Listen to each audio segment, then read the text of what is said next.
There is a television show called American Pickers. Now, it's been around for about 15 years or so.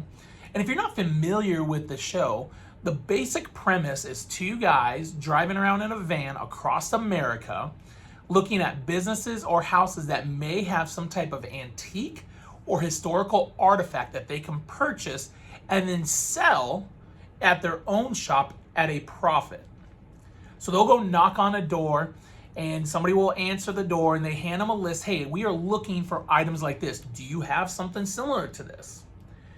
And then they'll take them into a barn, a garage, attic, crawl space, wherever they are storing all these things that they've collected over time.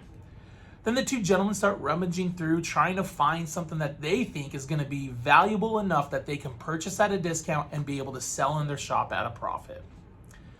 Then it comes to the negotiation part. This goes two different ways. One way is they'll talk back and forth. The owner wants a certain price. These guys want to pay a certain price lower. They'll eventually talk out and land on an agreement, and then they take that item and they pay for it. The other way is when they ask about an item and the person that owns it's like, I'm not selling that. Oh, there's no way I could bear selling that right now. I can't do it. I can't part with it. It's been in my family for years. I've had this for years. It was my first collectible. Whatever it is, it would hurt their heart to rip that away from them just for a measly dollar. Then you think about that is where their treasure is. Their heart is where their treasure is. And it would break their heart to rip something away from their treasure.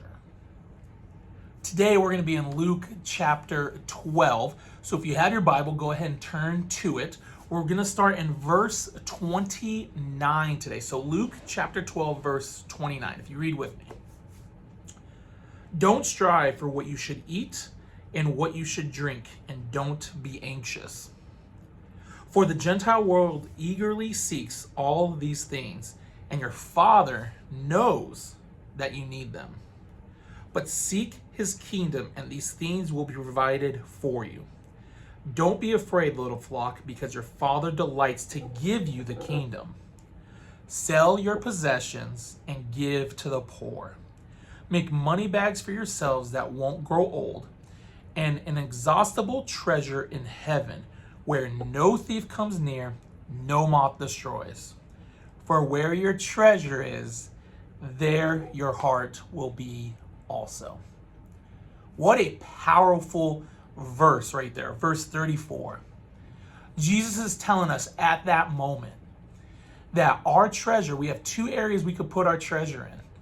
You have the kingdom, or you have our earthly possessions. And wherever we place our treasure, that's where our heart's going to continue to guide towards. Now, when we think about our earthly possessions, our earthly needs, our wants, if you go back up to verse 29, don't strive for what you should eat or what you should drink, and don't be anxious. When we're putting our heart and treasure in those earthly possessions, we are anxious because that's what we feel like we need, or that's what we want. But our Father knows what we need. He knows what we need. So if we are giving it to him first and we're putting our treasure up in heaven, he will fulfill us and he will sustain us for what our needs are here on earth. Then if you go a little bit further and talks about sell your possessions and give to the poor. Think about all the things that you have in your life, what you are accumulating, and where your heart lies. It's a great reflection moment, this whole verse, because we think about how we are generous with our resources, our money. And then we think about how we spend our money. Are we spending it in a godly way? Are we honoring God with the money that he's blessed us with? Or are we just taking it for ourselves and holding it, withholding it? We want to make sure we are doing what God asks. And if our treasure is in the kingdom, and that's where our heart guides to, we will be more generous with what we've been entrusted to. We will give and we will support others that need it more.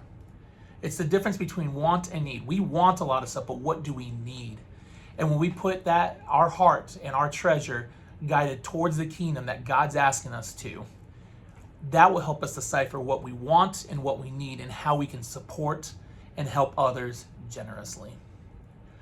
So today I want to ask you to reflect. In your life, what do you value most? Is that where your treasure is?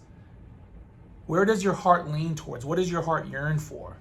Is it the kingdom of heaven, or is it these earthly possessions? Well, everybody, thank you for joining me today on this devotional. I appreciate your time, and if you like these, please like and subscribe on YouTube. Share with somebody that you think this might be helpful for. I hope you have a great, wonderful rest of your day.